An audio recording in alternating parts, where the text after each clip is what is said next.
Assalamualaikum warahmatullahi wabarakatuh.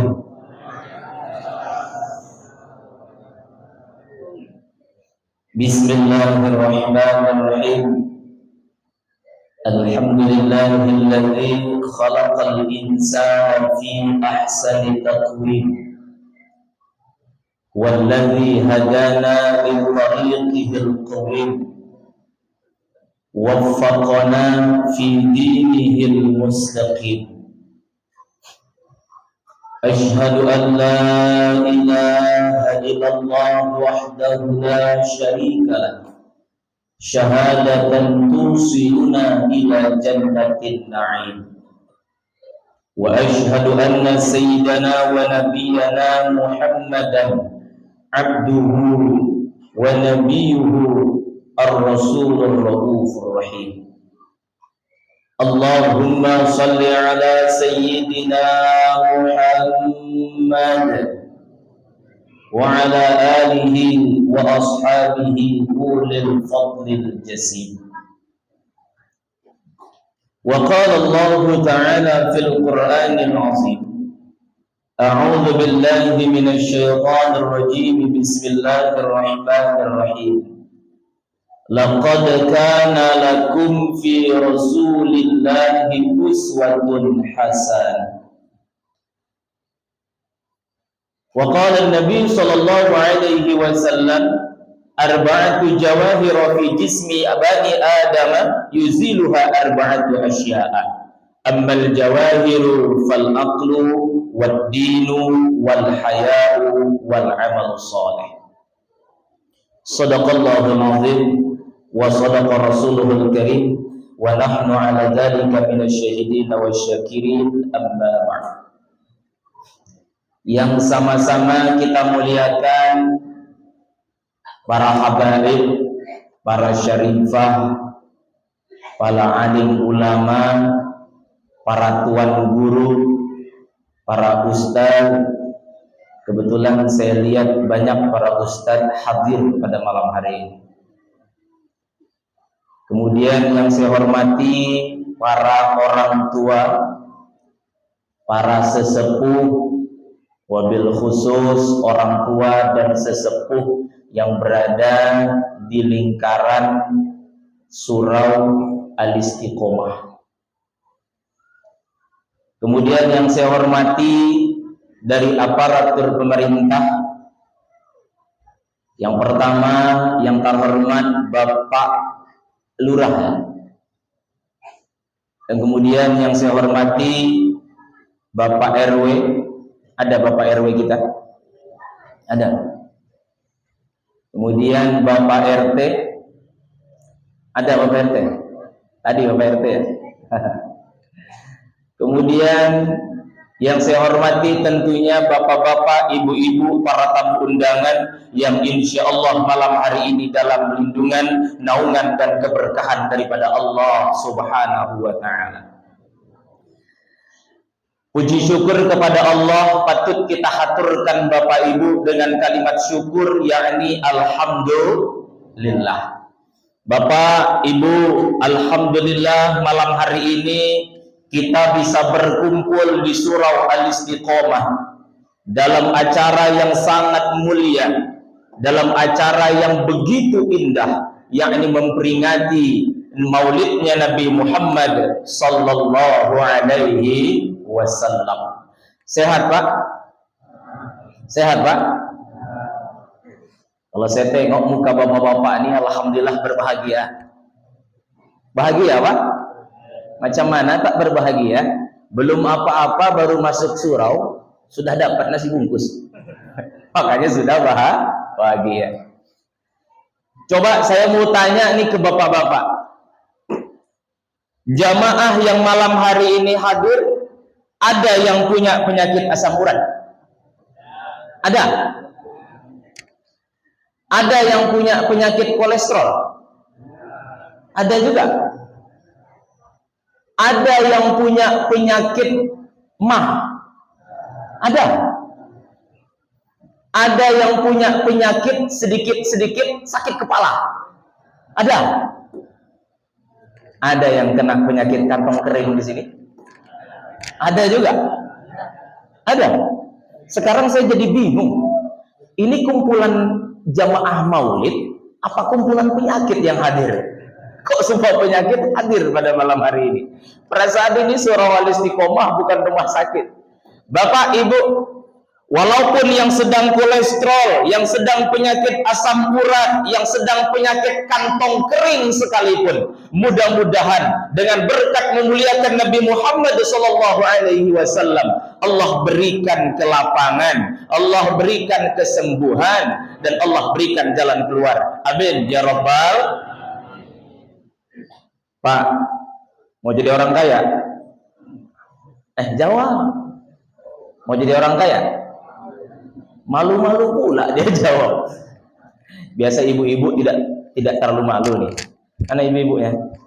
Bu, kelihatan saya, Bu. Saya berdiri sedikit, Bu. Nanti ibu-ibu ngomel pula, ini Ustadz sudah pendek, rendah, duduk lagi katanya. Tapi bentar aja, Bu ya. Bu, saya mau tanya. Ibu mau kaya atau mau miskin? Mau jadi orang kaya atau jadi orang miskin? Yang saya tanya ibu-ibu. Kok yang jawab malah bapak-bapak? Oh. Deh, bapak-bapak aja. Mau kaya mau miskin? Pak, orang kaya nggak enak. Yang enak kita yang kaya. Orang kaya mah nggak enak. Yang enak kita yang kaya. Betul loh, betul. Emang enak orang kaya? Orang mah kaya nggak enak, Pak. Yang enak kita yang kaya. Bapak Ibu yang dirahmati Allah Subhanahu wa taala. Tadi jawabnya pengen kaya. Pak, Bu, Rasulullah Shallallahu alaihi wasallam ada salah satu doa yang beliau rutinkan ketika dibaca. Apa doanya? Allahumma ahyina miskinan wa amitna miskinan. Kalau bahasa orang Tambilahan, ya Allah, hidupkan aku nih miskin aja, indahku matikan aku nih dalam keadaan miskin aja. Kira-kira nih jemaah nih sanggupkah mengamalkan doa itu? Mun sanggup ulun ijazahkan juga doa itu malam nih. Sanggup lah? Sanggup lah? Kita kan doanya lain, Pak Le. Ya Allah, jadikanlah orang kaya. Makanya kadang mau kaya, doanya salah. Harusnya jadikanlah aku jangan jadi orang kaya, orang kaya. Betul kan? Bapak yang dirahmati Allah Subhanahu wa taala. Orang kaya dia mau kiamat panjang hisabnya. Nanti ditanya, ini toko bangun dananya dari mana? Terus ini toko waktu jualan dulu jujur apa enggak? Terus sudah hasil duit dibikinin rumah, ini rumahnya yang naik ustadz atau artis? Sudah punya duit dibelikan mobil, ini mobil bawa pergi jamaah ke masjid atau pergi nonton konser? Semuanya akan ditanya oleh Allah. Orang miskin mah Pak, Bu, pendek hisabnya dia mau kiamat. Orang yang ditanyanya enggak ada. Apa yang mau ditanya? Rumah nggak punya, bukan rumah yang dia punya, gubuk aja. Coba saya tanya kembali, mau kaya mau miskin?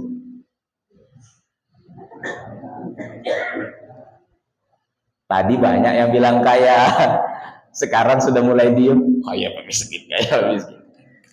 Coba Pak, laki-laki itu yang dipegang ucapannya Pak. Coba, mau kaya mau miskin? Asik.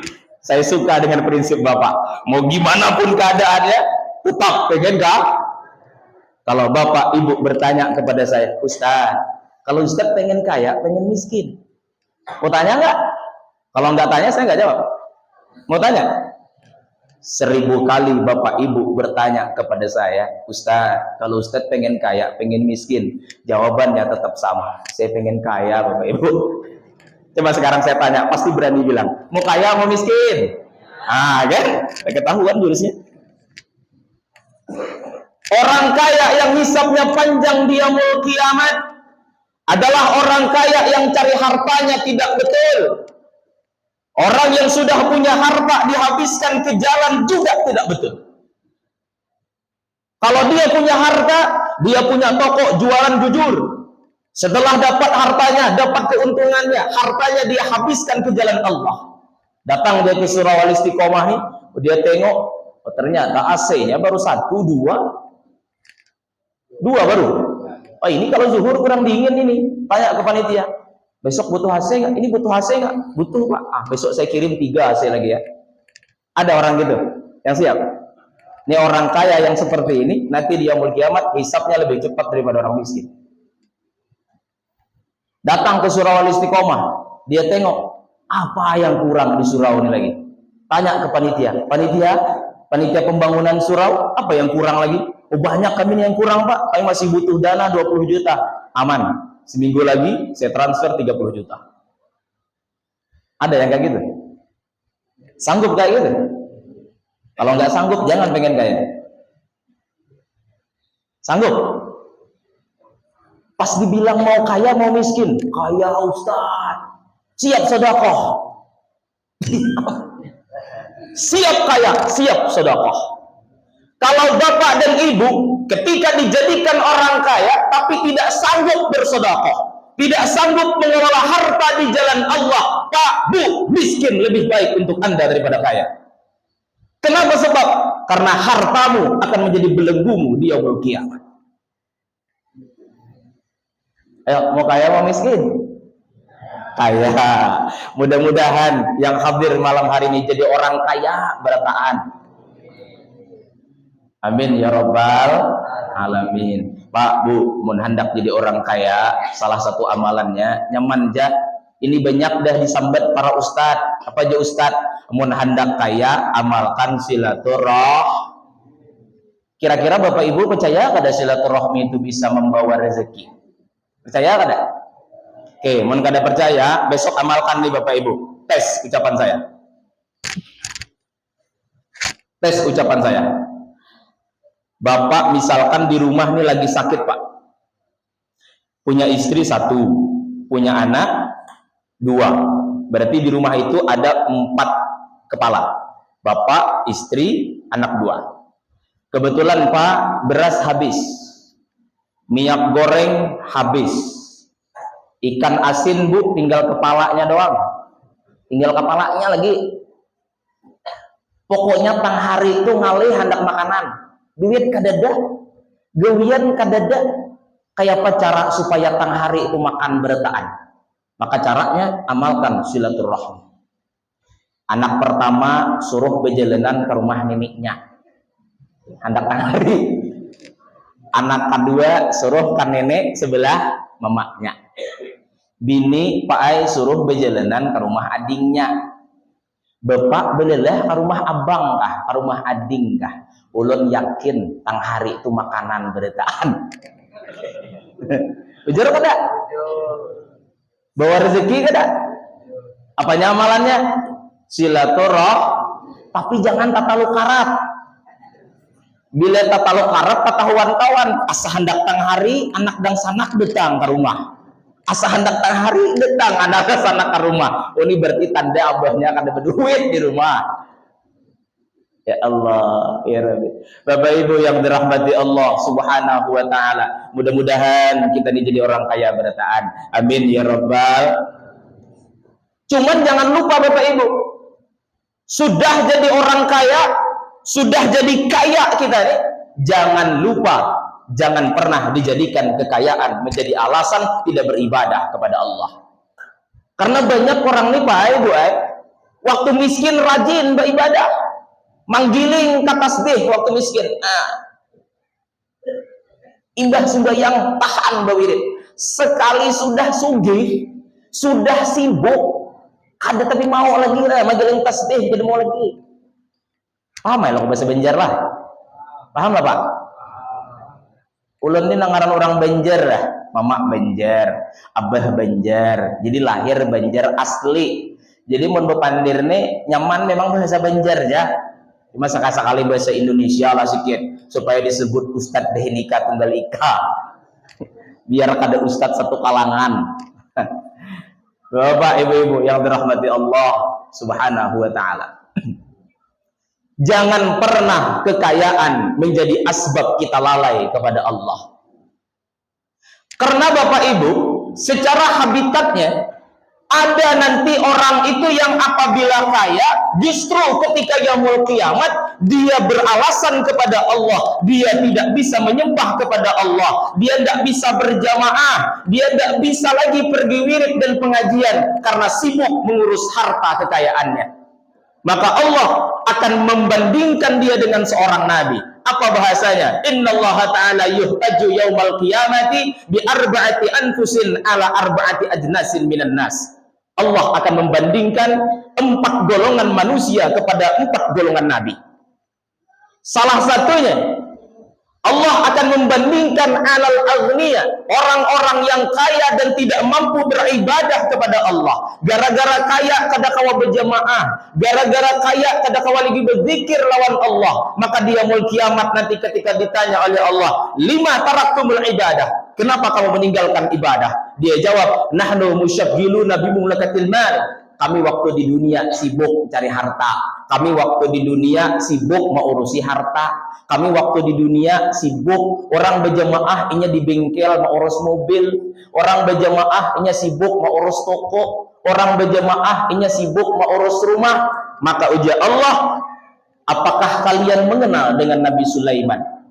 Nabi Sulaiman adalah nabi paling kaya yang ada. Bahkan dalam suatu riwayat, Nabi Sulaiman adalah orang paling kaya yang ada di muka bumi, dan dia tidak meninggalkan beribadah kepada Allah. Saya membaca dalam beberapa riwayat tentang kekayaan Nabi Sulaiman. Dari beberapa riwayat yang saya baca, yang paling sahih mengatakan kekayaan Nabi Sulaiman kalau sekarang itu Bapak Ibu berkisar di angka 5.000 miliar US dollar Amerika Serikat. Kalau kita hitung-hitung lagi kurang lebih 500.000 triliun rupiah. Itu uangnya Nabi Sulaiman alaihi salam. Bapak-bapak, 100 juta adalah duit. Ada. Amun di total nih Pak, kira-kira rumah, berapa harga rumah? Anggaplah rumah 150 juta. Honda Vario 25 juta. 175 aja nyar. Perabot rumah, anggaplah semua harta Bapak Ibu cuman ada 500 juta rupiah. Ini yang standar aja, ada termasuk nasuge lah. 500 juta. 500 juta harta kita tak kumpul, aset kita di yaumul kiamat beralasan lawan Allah, kami kedakawa menyembah gara-gara sibuk mengurus harta. Ya Allah, mayai 500 juta gitu. Maka jangan pernah kita menjadikan alasan mencari harta, alasan harta untuk tidak beribadah kepada Allah Subhanahu wa ta'ala. Bapak Ibu yang dirahmati Allah Subhanahu wa ta'ala, Rasulullah sallallahu alaihi wasallam bersabda, "Ni'matani maghbunun fihi ma katsirun minan nas." Ada 2 nikmat yang orang tuh banyak kada ingat. Yang pertama adalah as-sihhatu, nikmat sehat. Orang pun sudah sehat tuh kada ingat bahwa sehat itu nikmat. Yang kedua adalah al-faragu, waktu kosong. Ini ading-ading yang di hadapan, yang bujang-bujang belum kawin, atau yang masih mondok, yang masih sakulah, atau nyaman beribadah lawan Allah, pikiran belum banyak. Coba nanai bapak-bapaknya yang sudah berkeluarga, beranak, berbini, jelas pang berbini, berenak, mungkin ada berbini, kayak baca cerita berenak boleh. Imbah tuh pulang banyak pikiran duit kada tapi ada, bapak sembahyang, ngalih dapat. Mon waktu ulun aja nih, ulun waktu di pondok dulu di Jawa, kata guru saya, Herwan, kau rajin-rajin beribadah lagi wahine, karena mun sudah babinian kaina berat beribadah tuh.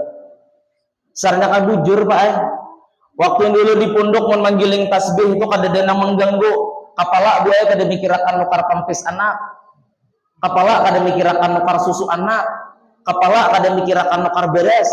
Nah giling tasbih nyaman. Sakali wahini beanak sudah, babini sudah, imbah sembayang hanyar seputaran manggiling tasbih, datang anak bapirohot. Pajak anak, Pak berjalan. Paksa memutus tasbih, berjalan wan anak. Sumbayang mun waktu bujang. Waktu ulun di pondok, pah nyaman sumbayang, kadang ada mengganggu. Wah ini ruwat sumbayang. Pas sujud di tingkaungnya di atas belakang. Pas naik berhambir nih nya. Bujur lah Pak. Hanyar berasa Pak. Makanya orang sudah kawin tuh pahalanya lebih ganal pada nang belum kawin. Pada nang belum kawin adalah ancepi kawin. Kawin tuh nyaman. Kawin tuh nyamannya sedikit aja. Kawin tuh nyamannya 5% aja. 95%-nya nyaman benar. Maka kawinan lagi capek, nang belum. Nang sudah jangan. Kecuali hendak pulang. Ada bapak, Ustadz ada 5 madu, ada jolon, madu asli, yang ada lah Ustadz jolon madu asli, kada ada, amun madu asli pecah piring. Paham lah Pak? Ya Allah, ya Rabbi. Bapak, ibu-ibu yang dirahmati Allah. Ada cerita Pak. Jadi ada seorang Ustadz tinggal di salah satu kampung. Ini nyata ceritanya Pak. Ulun kada berbuat. Ceritanya tuh di Subarang sana. Cuman tidak disebutkan kampung mana, parit mana, menjaga kode etik jurnalistik. Yang jelas di seberang sana lah. Listrik belum sampai, bahari. Wah ini sampai sudah. Jadi Ustadz tadi banyak anak. Karena memang kadang-kadang Ustadz ini identik lawan banyak anak. Iyalah. Dahulu, wah ini kurang juga. Wah ini Ustadz kata lebih banyak lagi anak. Dulu kan Ustadz ini beriti anak. Jadi Ustadz cerita ini banyak anak. Inya nih imam di salah satu surau. Jadi pas orang azan, pas hidin bangun. Jadi pas malam tuh Pak Aita lambat bangun hidin tadi. Pas orang azan, hidin bangun. Maka hidin ini berencap. Maka nangaran di kabun ini Pak Ai biasa orang mandak beju ini orang behari kada dilamari. Ada ngarannya tanggok. Tahu lah Pak? Orang Tembilean tahu lah. Tanggok. Itu di tanggok tuh besusun semuanya anan. Kulor bini situ. Utang bini situ. Baju anak situ. Kumpulan di situ. Termasuk kopiah hidin pun biasa berendakan di situ. Hidin deh. Maka lampu listrik kan ada. Ngarannya kan di kabun seberang sana. Lampu colok. Orang behari kan bercolok. Bila pagi, bila dikorek hidung baik, banyak tahenya. Apa nah asap colok tadi sangkutan di hidungnya. Jadi Ustadz tadi pas bangun tadi cepat, maka hidin ini imam. Bila hidin ini kada datang ke situ kada berjalan jemaah subuh. Karena dengaran subuh ini kada banyak orangnya. Mudah-mudahan di surau istiqomah ini banyak. Pak, Bu, ada ungkapan amun hendak maitih orang beriman, amun hendak maitih orang Islam, itihi ketika Idul Fitri, Idul Adha. Tunang sembayangan tuh orang Islam berdoa. Tapi mun hendak maitih orang beriman, itihi sembayang asar lawan subuh. Tuh orang beriman enggak? Amun hari raya tuh orang Islam. Ada orang beriman enggak? Nang setahun 2 kali ke sembayang raya. Tapi tarai subuh. Banyak kipas angin pada jemaah. Tapi mau di sini insya Allah ada. Karena kipas angin ada seikitannya. Ada banyak jelas 1, 2, 3, 4, 5, 6. Nang azan nginto, nang komat nginto, sekali ditihi imam nginto, rupanya jemaahnya kadeda. Congkong surangan. Jadi Ustadz tadi begedesak kayak nangaran komat da orang. Bangun, ada salat mandi lagi hidin. Langsung bebersih-bersih, toharoh, langsung hidin berwudu, naik. Nangaran kadap tadi berencap, pasang tepih, pasang baju, tak tangan tadi pakai ketangguk tadi. Asani ya sudah, purok ke kepala. Tulak ke surau, sampai ke surau hidin tadi. Biasa kan imam berbalik berbalik. Istau sufufakum. Tatawaan makmum. Jemaah apa aja imam tatawaan. Nah jemaah menunjuk. Sekali dijapai pakai ke kepala, betanduk kepala. Napa mati betanduk? Silawar panjang anak, tacunduk ke kepala. Itu masih untung di ulun Ustaz. Ngapa sebab coba mun sawat akur-akur bini di kepala muka cerita. Berparah lah. Belubang mesti berdua kan.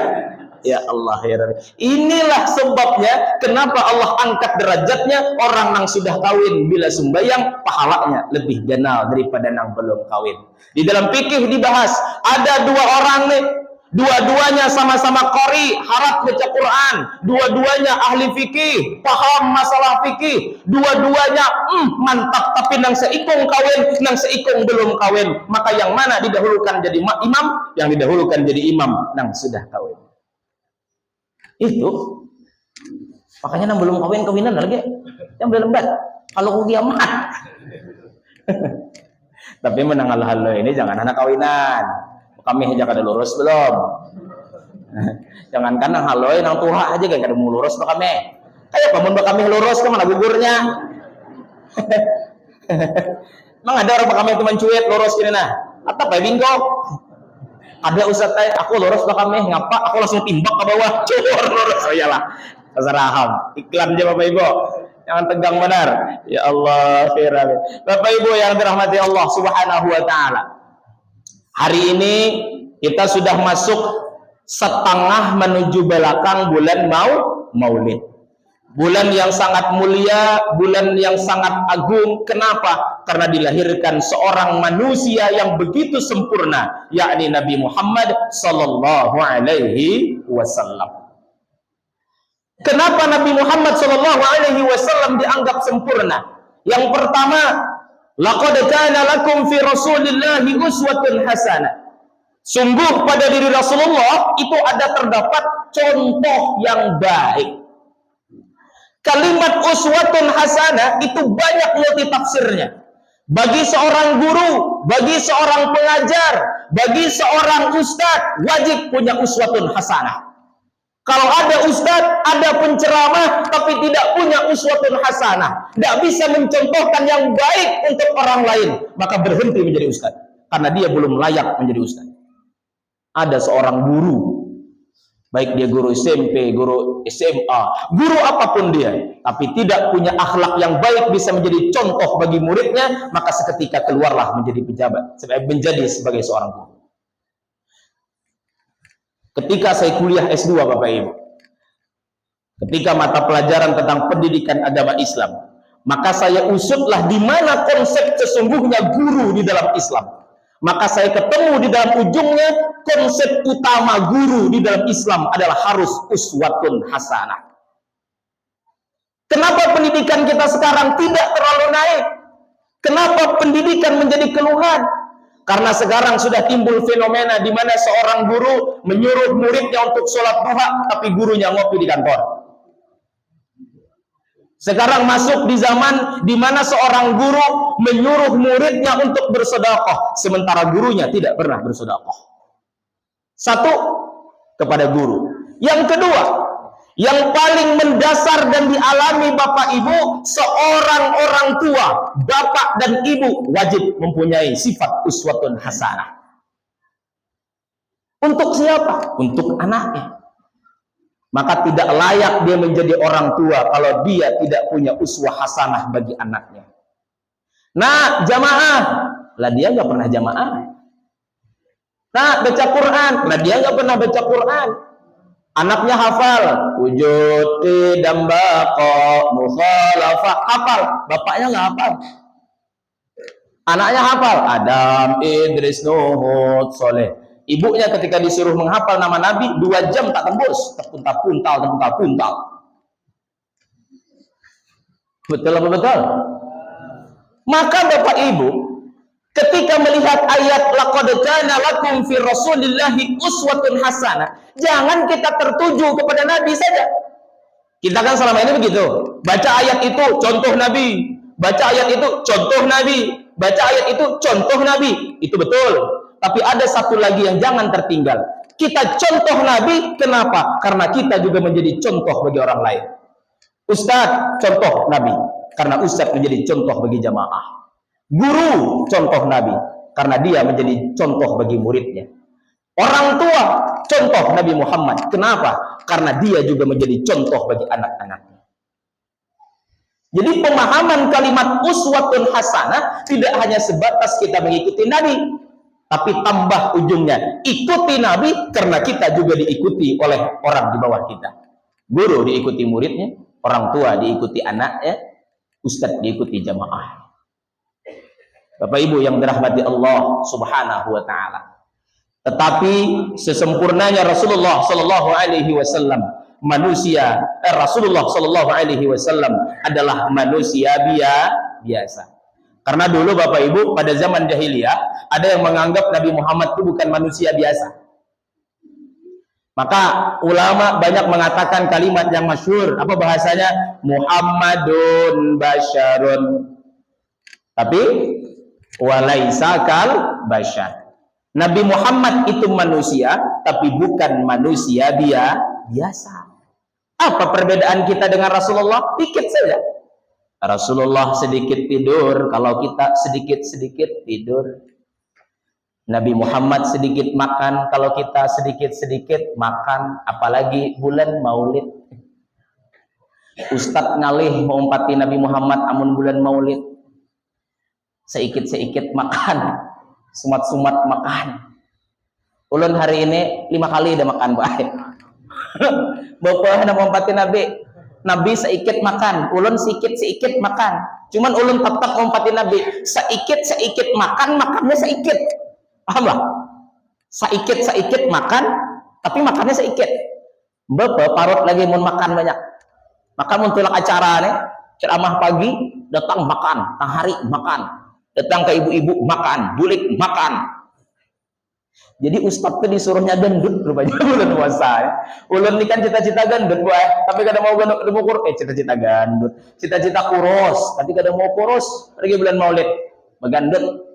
Itulah beda kita dengan Nabi Muhammad sallallahu alaihi wasallam. Tapi kalau Bapak Ibu bertanya, Ustaz, mana dalil utamanya kita tuh berbeda dengan Rasulullah? Apa perbedaan kita terhadap Rasulullah sallallahu alaihi wasallam? Mari kita lihat firman Allah dalam Al-Quran surah Al-Kahfi ayat 110. Allah berfirman dalam Al-Quran, Qul innama ana basyarum mislukum yuha ilayya annama ilahukum ilahu wahid.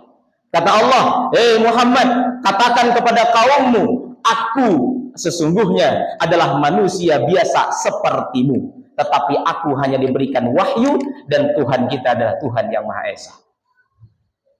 Maka Syekh Al-Imam Muhammad Mutawalli Asy-Sya'rawi di dalam tafsirnya yang berjudul Tafsir Asy-Sya'rawi menjelaskan, kata beliau, perbedaan Nabi Muhammad dengan kita sebagai manusia, sesama manusia, perbedaannya adalah kita tidak diberi wahyu, sedangkan Nabi Muhammad diberi wahyu. Sebatas itu perbedaannya.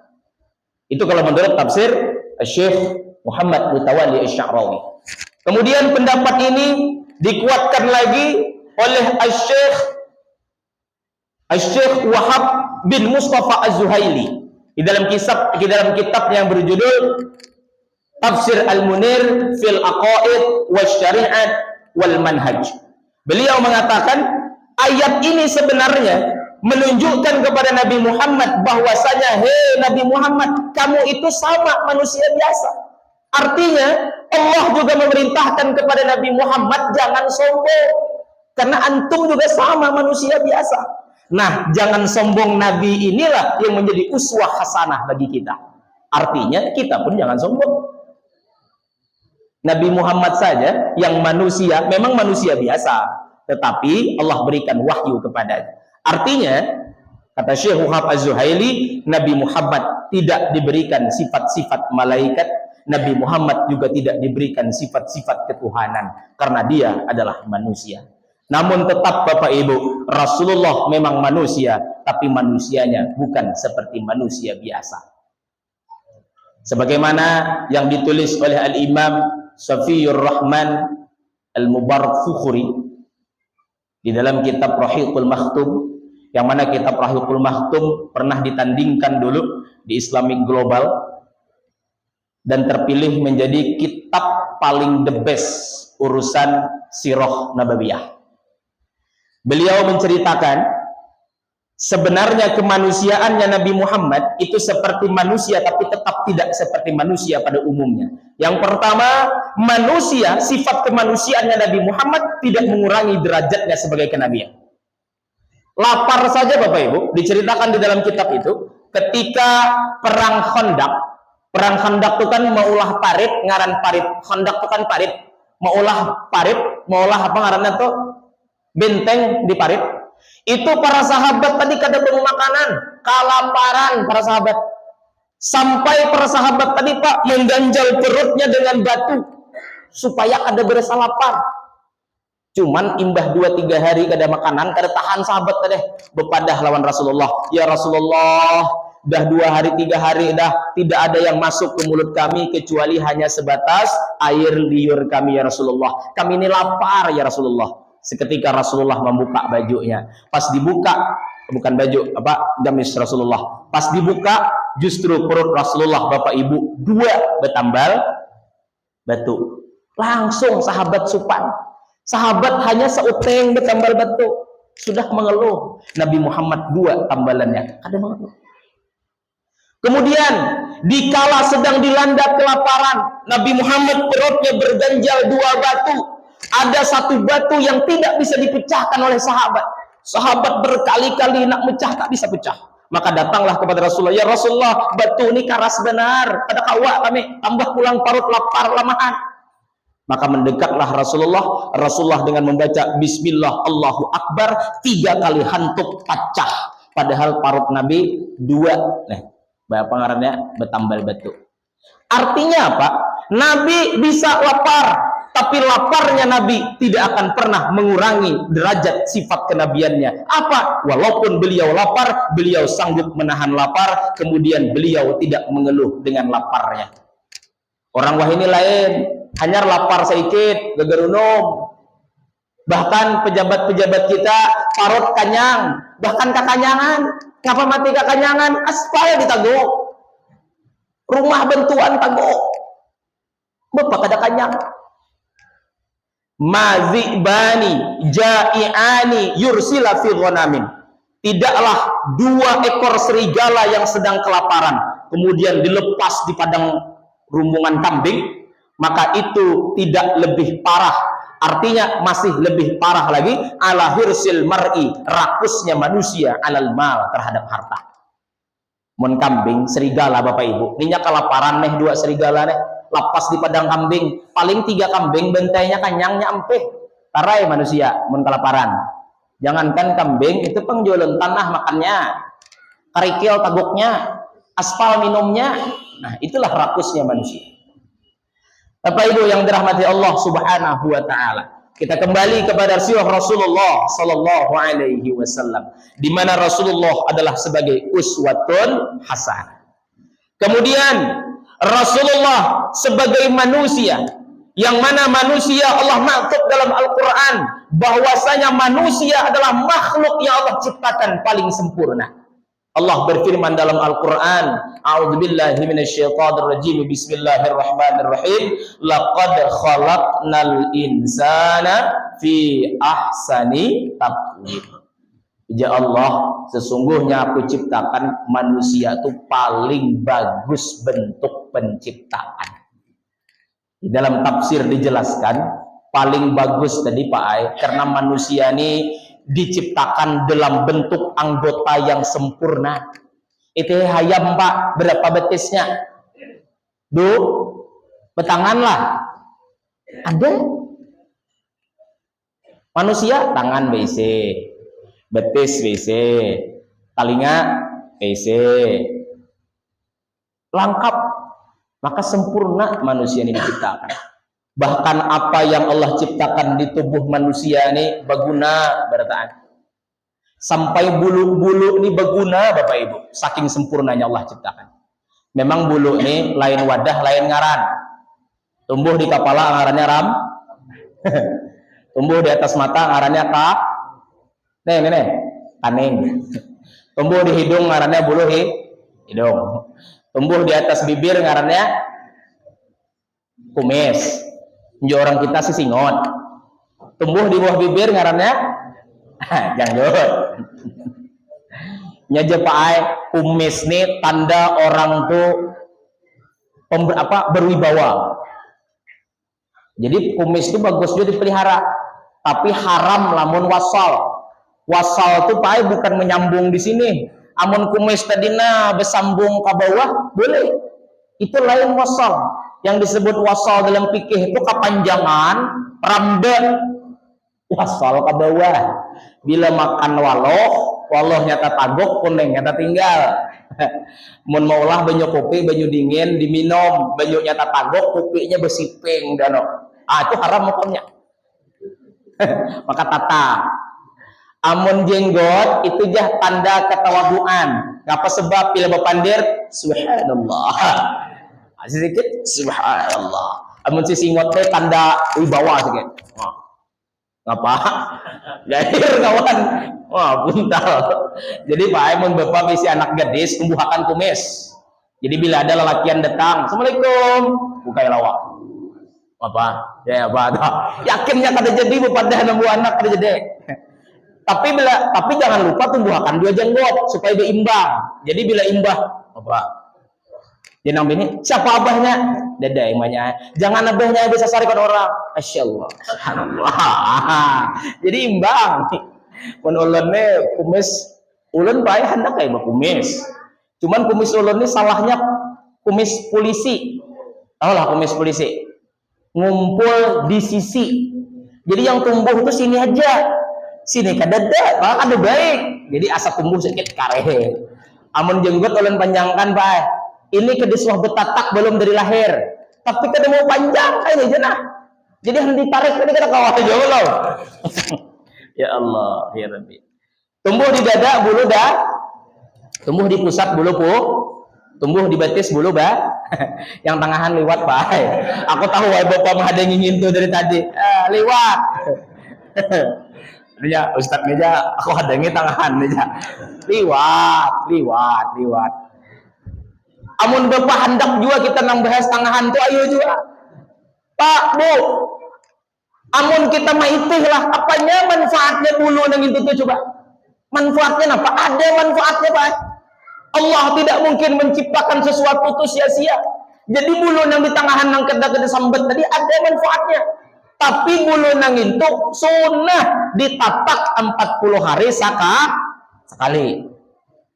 Bila kada ditatak, ya Imam Ghazali dalam Ihya Ulumuddin, apabila 40 hari liwat kada tatatak, maka itu menyebabkan qaswatul qalbi, hati karas.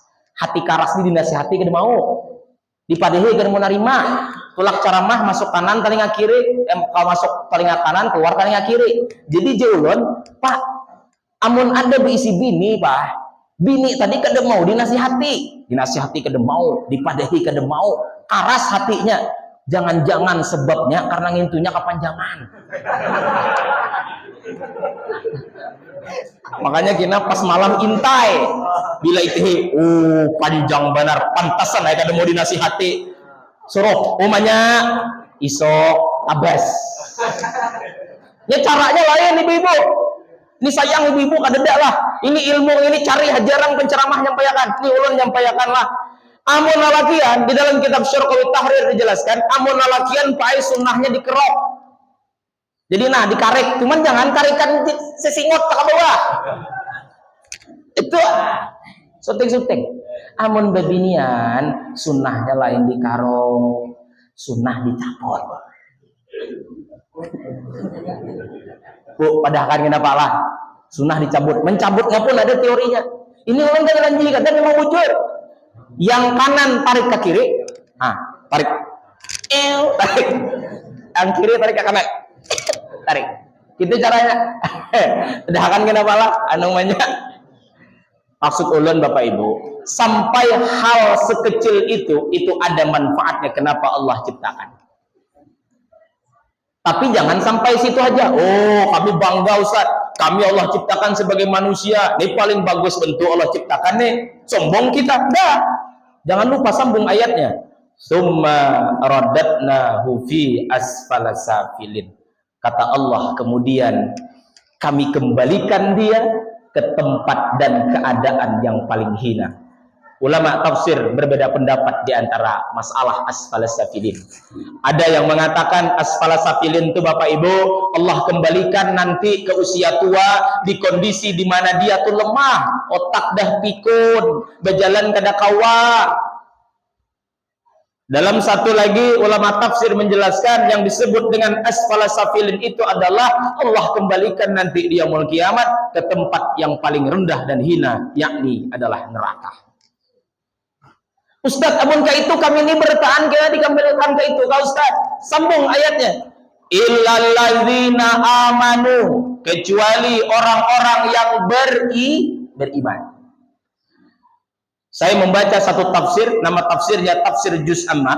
Di situ saya tersentuh ketika membaca karena sedikit berbeda dengan tafsir-tafsir yang lain. Ulama tersebut menyebutkan yang dimaksud dengan amanu adalah orang itu beriman dan bertauhid. Nah, jadi yang dimaksud amanu ini Bapak Ibu bertauhid. Orang kayak apakah gantengnya? Orang bule, tampan, hidung mancung, putih, tapi kadada nilainya di sisi Allah. Kenapa? Karena dia tidak berkeimanan kepada Allah. Ini kada bertauhid Allah. Maka kita harus hafal aqaidatul khamsin itu Bapak Ibu. Namun ada kitab karangan Tuan Guru Sapat judulnya Aqaidul Iman. Aqaid itu artinya buhul, iman artinya iman kita nih Bapak Ibu. Namun istilah tali pumpung itu diikat kepalanya supaya kada tak urai, kada tak berurai. Maka orang bila sudah ngaji Aqaidul Iman, insya Allah imannya kada mau lagi tak urai, tak hambur karena sudah diikat. Kenapa? Bulat aqaidatul khamsin. Ujar Syekh Abdul Qadir Al-Jailani dalam kitab Fathur Rabbani, barang siapa yang menyembah kepada Allah tapi dia tidak tahu siapa yang dia sembah, maka justru penyembahannya sia-sia. Inya sembahyang upaya lawan Allah, Allahu Akbar, ruwat-ruwat sembahyang, tapi di hatinya inya berpikir Allah tuh bertangan, Allah tuh berbatis, Allah tuh ganal, maka penyembahannya sia-sia. Kenapa sia-sia? Karena dia menyembah dalam keadaan musyrik, mensekutukan Allah Subhanahu wa taala. Maka mun hendak kita nih kada dikembalikan ke neraka, yang pertama syaratnya beriman. Itu yang pertama. Yang kedua, wa amilu itu artinya beramal. Beramal ini maksudnya adalah syariat. Jadi tadi tauhid, syariat. Tahu dah ni Allah, Tuhan kami ni Allah. Tuhan kami itu ada awalnya, ada akhirnya. Tahu inya udah. Imbah tu inya sembahyang, zakat inya, puasa inya, haji inya. Maka ada orang wah ini nang kajian ketinggian tauhid, kada basa sembayangan, berarti nya baca Al-Qur'an sampai illal ladzina amanu haja wa amilus sholihatnya kada baca. Syaratnya 3, amanu wa amilu as-sholihat. Amanu ini beriman, bertauhid lawan Allah. Wa amilu beramal, syariatnya jalan, puasa iya, sembahyang iya, bersedekah iya, zakat iya. Maka mun bertauhid tuntung tauhid Allah, tapi kada basa sembayangan. Itu ngarannya beamanu aja, ada wa amilu belum. Ulun kemarin ada tulak kahulu, kasubalah hulu. Sekalinya Pak, pepandir orang tuha orangnya. Ustad, napa jualan? Ini Ustad tay ijazah ulun. Ijazah napa Pak jualan? Bapak lulusan napa? Ulun Ustad tay SD aja kada lulus. Jadi Pang ini ijazah napa? Ini Ustad tay ijazah ulun tamat sembahyang. Ada Pak ijazahnya anu bin si anu dinyatakan tamat sembahyang. Amun memang ijazah itu ada dalam Islam 20 juta per hari. Ulun hendak mendebat dia orang tua, ada puron juga aja ulun nih. Yang kedua, beliur ulun ngeluarkan dalil, namun masuk lagi kawan tamat deh sembahyang. Artinya sekolah tingginya pada aku sembahyang pada tamat belum. Jadi ulun, tamat ulun cile, ulun tamat usut aja. Ada bapak-bapak yang tamat ya sembahyang. Rasulullah itu sampai meninggal sembahyang, wae. Berarti orang yang tadi itu kajiannya lebih tinggi pada Rasulullah Sallallahu Alaihi Wasallam. Memang mantap kajian orang ini mantap Pak. Ada lagi kasana pada Pulau Palas sedikit. ada pulang kajian anyar. Oh, mantap. Ada, wah ustadznya. Guru di dalam kajian inya, tapi kada dianggap guru oleh masyarakat luas. Jadi bila sembahyang nih kada perlu lagi wudu, wah. Ada sampai di kita dah. Jadi kawan wudu jauh aja. Wudu dah. Itu nyaman benar. Mudah aku betul. Wudu. Ada kesana pada kepala sikit. Di mana Ustaz saya pengarangnya? Oh, tidak boleh disebutkan. Menjaga kode etik jurnalistik penceramah. Bapak-bapak yang dirahmati Allah Subhanahu wa taala. Kasana pada kepala itu kan jauh. Pekanbaru kan kasana kepala saya juga jauh kan. Bapak kena mikir mun kasana pada kepala itu panyali jah. Anukah ada wah. Maksud tadi kasana. Beda enggak ke mana kah? Jauh. Ya Allah ya Rabbi. Jadi yang kedua setelah beriman harus beramal beramal. Ustaz, cukup dah. Kami ini sudah beriman lawan Allah, sembahyang sudah, zakat sudah, puasa sudah, haji sudah, cukupkah? Sambung ayatnya lagi. Wa amalu as-solihah. Apa as-solihat deh? Ya Allah, amal-amal tadi itu bukan amal wara, tapi amalnya amal yang soleh. Amal yang soleh itu, ujar ulama tafsir tadi, bisa dikaitkan dengan tasawuf. Jadi amano tauhid wa amilu fikih. Kemudian as-solihat tadi tasawuf. Artinya apa? Inya sudah tahu dan disembahnya Allah. Sumbayang inya. Nah, sumbayangnya tadi harus solihat. Apa solihat tadi? Kada sombong. Sumbayangnya tadi ikhlas semata-mata karena Allah. Di dalam kitabnya Qadhul Himam, syarah kitab Al-Hikam, karangan Al-Imam Ibnu Athaillah, dijelaskan Bapak Ibu. Nanti di yaumul kiamat ada satu kaum yang protes kepada Allah. Dia bilang kepada Allah, "Ya Allah, nahnu na'buduna iyyaka 40 sana." Ya Allah, kami ini dah menyembah kepada Engkau 40 tahun ya Allah. Limadza nadkhulun nar? Tapi ngapa kami ini dibuat ke neraka? 40 tahun ya Allah. Kami bujuran beribadah, kada lagi menggawi dunia.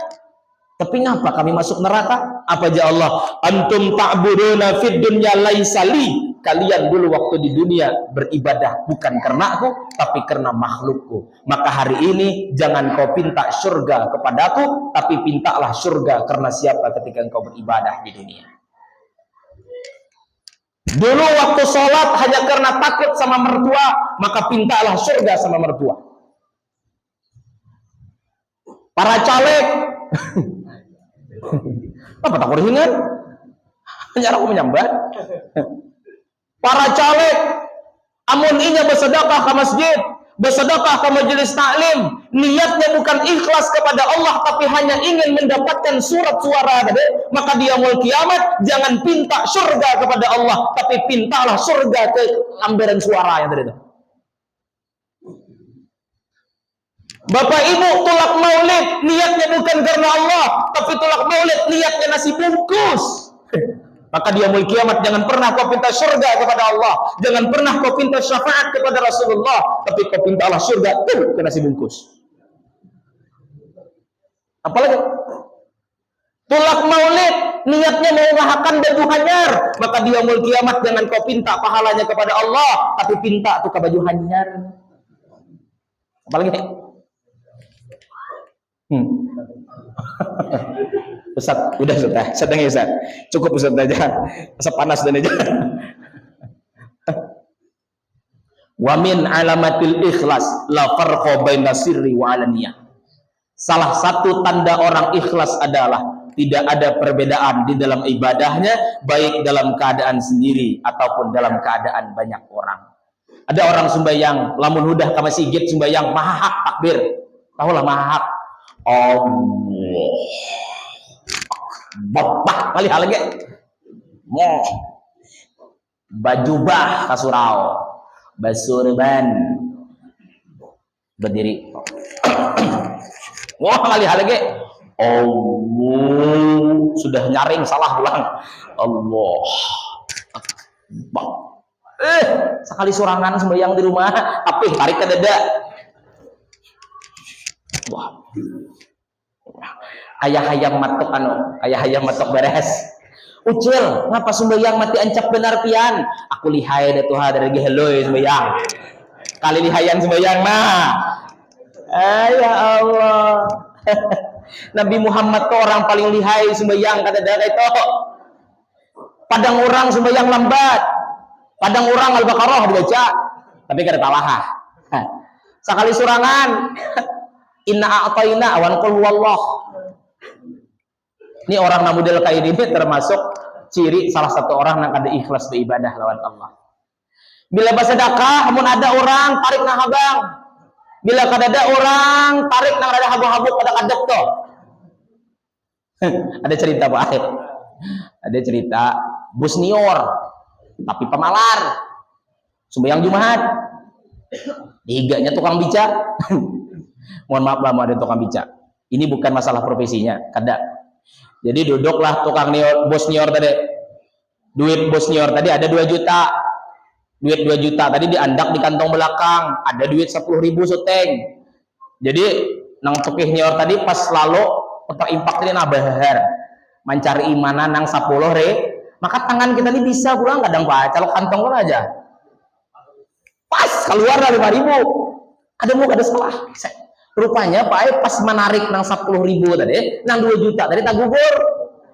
Jadi tukang bica tadi ambilnya sekali hampai ke tukang bica dia tadi tukang bica bam 2 juta tukang bica bersedekah tak kaget ada tadi bos nior tadi apa ya 2 juta jadi banyak nyapian bersedekah di mana dapat duit jadi tukang bica ada aku kada bersedekah aku membantui orang kada bersedekah siapa aja duit bos tadinya tak keluar di belakang bungol di kamnya duit gue dibuat hendak diambil dia jauh udah kutaknya berjalan ada kawai lagi kutak gimana tak paksa ayo merana lagi ya Allah itu gara-gara apa malaran makanya guru ulang waktu di Jawa amun usaha atau hendak barokah Bapak Ibu niatakan sedekah agan usaha tuh insyaallah barokah Bapak bisi toko sekali-sekali bersedekah niat bersedekah tadinya dakah itu toko tapi ikhlas bang karena Allah insyaallah toko itu makmur insyaallah toko itu laris itu caranya tapi bila hasil toko tadi kada suwah bersedekah orang pintaan hagen urgen malah gom 3 juta. Sekali hagen mahulet gerincing gugurnya. Itu adanya ya kayaknya. Ada aja tuh toko atau entah kamalingan kah, entah kerampukan kah, entah kebakaran kah, ada aja tuh kayaknya. Ulun kena nyumpahi kada. Memangkah itu hukum alam ya Bapak Ibu, rahmati Allah. Kita kembali Bapak Ibu. Jadi manusia Allah ciptakan dalam bentuk yang sebaik-baiknya, kemudian Allah kembalikan ke tempat paling hina yakni neraka kecuali orang yang beriman, yakni orang yang bertauhid. Kecuali orang-orang yang beramal, orang yang menggawi syariat. Yang ketiga adalah orang-orang yang amalnya adalah amal soleh. Amal soleh tadi amal yang bersih daripada ria, amal yang bersih daripada sombong, amal yang betul-betul ikhlas karena Allah Subhanahu wa ta'ala. Kita ini kan kayak ini takutnya napa pian sembahyang karena hendak masuk surga, ngapa pian puasa karena takutan masuk neraka. Bujarlah ikhlas lah yang ngarannya ikhlas, tapi itu ikhlas paling bawah Bapak Ibu. Rabi'ah al-Adawiyah mengatakan, kata beliau itu ada di dalam kitab Syarah al-Hikam, ujar beliau, jika seandainya engkau menyembah kepada Allah hanya karena ingin masuk surga dan takut masuk neraka, lalu bagaimana jika seandainya surga dan neraka tidak ada? Apakah engkau masih menyembah kepada Allah? Ini kan perkataan indah, tajam di kepala kita. Maksudnya, ikhlas sesungguhnya ujar Rabi'ah al-Adawiyah bukan karena takut kepada neraka, bukan juga pengen masuk surga, tapi semata-mata lillahi ta'ala. Kita sembahyang itu kan kayak itu dah. Inna salati wa nusuki wa mahyaya wa mamati lillahi rabbil alamin. Sesungguhnya ibadahku, sholatku, ibadahku, semuanya hanya karena Allah. Tapi pas sembahyang lain karena Allah. Makanya kadang-kadang banyak orang ini sembahyang sambil munafik. Makanya Bapak Ibu istighfar imbah sembahyang itu 3 kali, jangan lebih, jangan kurang. Nang imbah salam, amun imbah talah berdoa musi hana 300.000 silahkan. Kenapa? Karena 3 kali istighfar imbah salam itu ada tujuannya, ada isinya. Istighfar yang pertama itu istighfar tentang kekurangan daripada rukun qalbi di dalam sembahyang. Istighfar yang kedua, kita memohon ampun kepada Allah terhadap kekurangan rukun fi'li di dalam sembahyang. Yang istighfar ketiga itu adalah istighfar memohon kepada Allah terhadap kekurangan terhadap rukun qauli di dalam sembahyang. Sembahyang kan ada tiga, rukun fi'li, rukun qauli. Nah, tiga ini yang kita istighfari. Kenapa? Bisa jadi pas kita sembahyang hati kita kada khusyuk. Maka istighfar pertama kita minta ampun gara-gara nginto. Istighfar kedua kita minta ampun gara-gara rukuk kita mungkin kada pas. Sujud kita kada tepat. Duduk kita belum betul. Nah, kita minta ampun dengan itu. Yang ketiga, istighfar kita yang ketiga meminta ampun kepada Allah terhadap kekurangan rukun qauli di dalam sembahyang. Mungkin Fatihah kita masih bucuran, mungkin tasyahud kita masih tepunggang pangking. Kita istighfar dengan itu. Jadi istighfar 3 kali tadi berisi Bapak Ibu. Astaghfirullahalazim alladzi la ilaha illa huwal hayyul qayyum wa atubu. Niatkan di hati, qalbi, fi'li, qauli. Itu caranya mengisi istighfar. Maka 3 kali aja imbah ngento. Uja ulama kayak itu. Supaya apa? Jago ulun waktu di Jawa, kita nih rahat beribadah nih masih bermaksiat lawan Allah. Jangankan kada beribadah, lagi beribadah maksiat. Lagi sembahyang maksiat. Apa maksiatnya? Lagi sembahyang. Allahu Akbar. Apalah melayang-layang kemana-mana. Itu maksiat di dalam sembahyang. Tulak maulid ini kan ibadah, tapi tetap juga sambil ada maksiatnya. Apa sebab? Sambil tulakan maulid, nah jam itihe kawan. Itihe abahnya utuh tuh. Ngapa? 3 hari dan 3 malam tulak maulid rupiahnya ngingin tuh. Jadi ya abah utuh tuh. Padahal sambil mau lidah. Bahabsian ibadah lawan Allah. Tapi sambil bahabsian kada menghadirkan Rasulullah. Bahabsian. Maksiat. Artinya jangankan di waktu biasa, di waktu ibadah pun terkadang kita masih maksiat kepada Allah Subhanahu wa taala. Bapak Ibu yang dirahmati Allah Subhanahu wa taala. Kita simpulkan sebelum pertemuan kita pada malam hari ini berakhir. Yang pertama, tentunya jangan lupa kita bersyukur kepada Allah Subhanahu wa taala. Yang kedua, apabila Allah berikan harta, Allah berikan jabatan, itu adalah amanah. Maka pergunakan kepada jalan yang diridhoi Allah agar tidak memberatkan kita di yaumul qiyamah. Sesungguhnya manusia ini Allah ciptakan dalam bentuk yang sebaik-baiknya, tapi Allah akan kembalikan ke tempat yang paling hina, yakni neraka, kecuali ada 3 syarat. Yang pertama, dia beriman kepada Allah. Yang kedua, dia beramal. Yang ketiga, amalnya adalah amal soleh. Insya Allah, kalau kita tergolong dari yang 3 ini, artinya kita beriman, kita beramal, dan amal kita pun amal yang soleh. Falahum ajrun ghairu mamnun. Maka bagi mereka adalah pahala yang tidak terputus. Kenapa? Karena dia termasuk orang-orang yang sukses, beruntung fit dunya wal akhirah. Allah ciptakan dalam keadaan sempurna, dan nanti di yaumul kiamat Allah bangkitkan dalam keadaan sempurna, dan Allah akan tempatkan dia di tempat surganya Allah yang sangat sempurna. Ciptaan sempurna, dibangkitkan sempurna, dan kekal abadi di tempat sempurna. Syaratnya tadi 3, beriman, beramal, dan amalnya soleh, yakni lepas daripada sombong dan sebagainya, betul-betul ikhlas kepada Allah Subhanahu wa taala. Bapak Ibu yang dirahmati Allah, mungkin itu saja yang dapat saya sampaikan. Lebih dan kurang, ulun mohon maaf, tak kurang tak lebih, mungkin ada tersinggung, mohon maaf para ustadz, mungkin barangkali ada ulun tersalah membaca hadis, membaca ayat, kemudian kepada para tuan guru mungkin tersalah syarah dan sebagainya. Ulun al-faqir yang masih belajar, dalam tanda kutip ilmunya kadang belum, mengucapkan ribuan kata maaf yang sebesar-besarnya. Akhirul kalam, usikum wa nafsih bittaqallah. Assalamualaikum warahmatullahi wabarakatuh.